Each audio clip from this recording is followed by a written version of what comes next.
नमस्कार मंडळी, आरी ब्लॉग्समध्ये मी रमेश चिनकडे तुमचं सगळ्यांचं स्वागत करतो. गाव आणि मी ह्या सिरीजमध्ये आज मी ज्या गावात येऊन पोहोचलो आहे ते गाव आहे तळघर, खेडमधलं.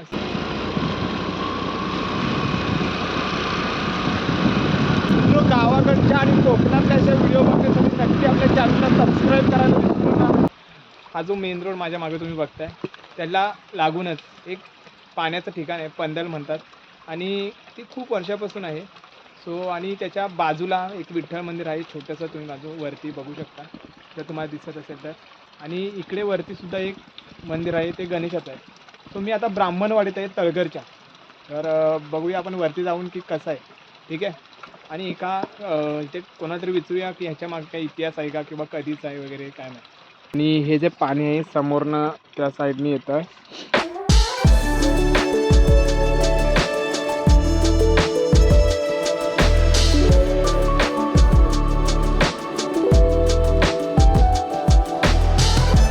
मागच्या 3 वर्षापासून मला माझं हे स्वप्न होतं की गावाकडच्या छोट्या मोठ्या गोष्टी असतील त्या यूट्यूबवरती आपण एक्सप्लोअर कराव्या.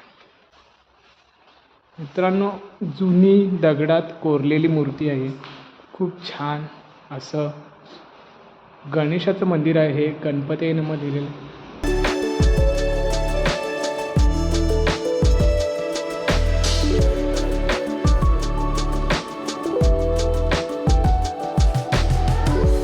म्हणून मंदिरात असंच एक गणपतीची मूर्ती आहे जुनी, आणि बाजूला दगडात कोरलेली विठ्ठलाची मूर्ती सुद्धा मला दिसते.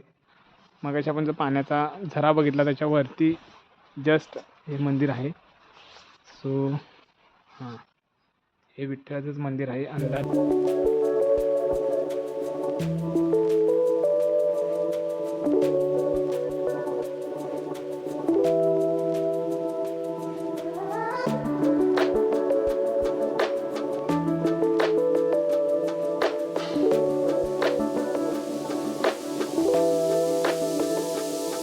तर मंडळी, आपण इथे जे ब्राह्मणवाडीतल्या एका घरामध्ये आपण आलेलो आहे. तर आपण त्यांना विचारूया की म्हणजे इथून सुरुवात कशी झाली, या मंदिराची स्थापना कोणी केली, हे सगळे आपण त्यांना माहिती विचारूया. काका ॲक्च्युली आमच्या सरांचे वडील आहेत. यांचे जे मोठे मुलगे आहेत ते आमच्याकडे NSPला शिकवायला होते, इंग्रजीला. त्यांच्या हाताखाली आम्ही शिकलेलो आहे. तर काकांना आपण थोडंसं विचारूया की मंदिराची स्थापना वगैरे त्यांना माहिती आहे का, किंवा कधीपासूनचं हे मंदिर आहे. स्थापना म्हणजे पूर्वीपार जवळ आमच्या आता इथं 11 पिढ्या झाल्या. आमची आता 11वी पिढी चालू आहे. कधी किती सालात झालं हे कसं सांगता येणार नाही, काही लिखाणच काय पूर्वीपासून नाही. ओके. आता आणखीन काय नाही, आम्ही तसा दरवर्षी उत्सव करतो. तुम्ही दरवर्षी उत्सव असतो गणपती गणेश जयंतीचा. महावीर चतुर्थीला उत्सव करतो. 3 दिवस उत्सव साजरा करतो. मुंबईतनं सगळी आमची कोण नातं येतात, सगळी आईने मेटं इकडे कोतवली. ओके. सगळीकडनं लोक मालगुदीपासून लोक इकडे येतात. 5 गावची माणसं, करंजाळी, फणसू, खेड, सगळीकडनं माणसं येऊन उत्सव 3 दिवस आम्ही साजरा आज जवळजवळ 47 वर्ष करतोय. ओके.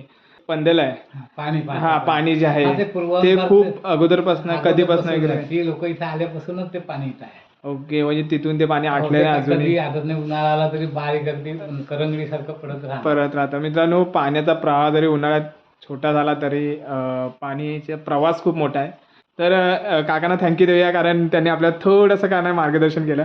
11 पिढ्या त्यांच्या गेल्या, त्याच्या अगोदरपासून हे इथे मंदिर आहे, आणि त्याची सुधारणा हे करत चालली. आणि आता कसे सगळे मुंबईला स्थलांतरित झाले, त्यानंतर त्याची जोपासना करण्याचं काम हे लोक करतात. हे जे पाणी आहे ना तेव्हापासूनचं आहे, म्हणजे 11 पिढ्यांच्या अगोदरचं आहे. म्हणजे विचार करण्यासारखी गोष्ट आहे ना. आणि हा जो रोड माझ्या मागं आहे ना तो खेळला जातो, तर हे त्या मेन रोडलाच आहे. तर काकांशी बोलून खूप छान वाटलं. तर मंडळी, अशाच गावाकडच्या व्हिडिओ बघण्यासाठी चॅनलला सबस्क्राईब करा आणि व्हिडिओला लाईक करा. भेटू पुन्हा नवीन व्हिडिओमध्ये. टाटा, आंब्याचा बाटा.